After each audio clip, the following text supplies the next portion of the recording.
महिला समूह हरन समझे। तो टोपी कहाँ है? तो टोपीला चाट टोपला देवे ते चाट दे हो। तेहा ज्यादा होशियारी झन मार। अगर तेहा ज्यादा होशियारी मारबे ना तोला हवा लात में लेके ऐसे बंद करवाबो बाबू जिंदगी भर से चक्की बिछत रहे।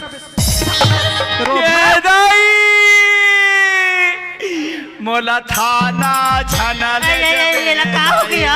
कौन गनिया? मोला थाना में अब डर लगत है दाइवा। जाना गाना माना यदि जानो मानो कर दाई बाबू मर के तसे अब तो कुतरी असर चुप रहो। आई ले देखे दीदी ए टूरा